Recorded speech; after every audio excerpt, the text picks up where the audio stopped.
a very sort of pathetic thing on some level. He was very hostile to the notion of engaging with policy, because he saw policy as the problem of knowledge, that precisely by engaging with policy you became trapped into the logics of power and you produced power. But at the same time, he was eminently political.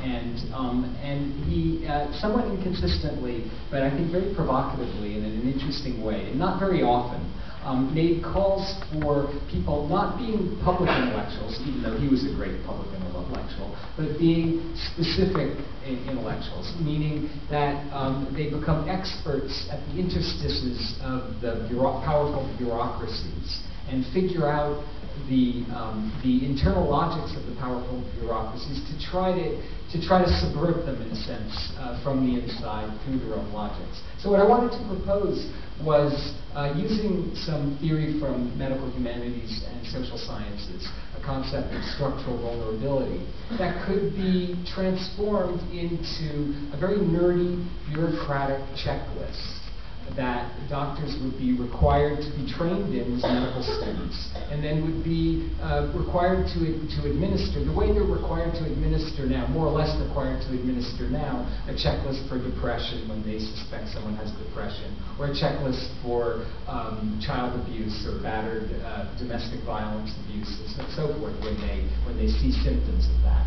And those effects have actually been quite extraordinary, those checklist effects of being obliged to do these very sort of routine procedures.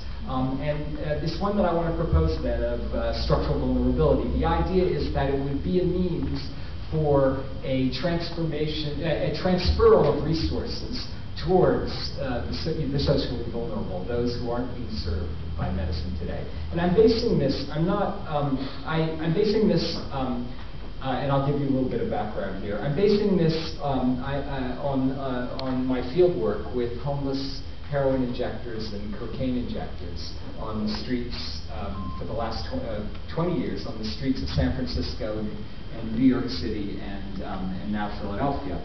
I'm a cultural anthropologist.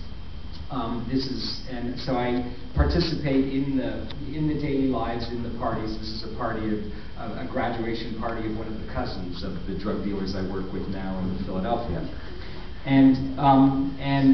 This is the baptism party for the one-year-old child of one of my neighbors in North Philadelphia, who is currently in charge of selling the heroin on the block.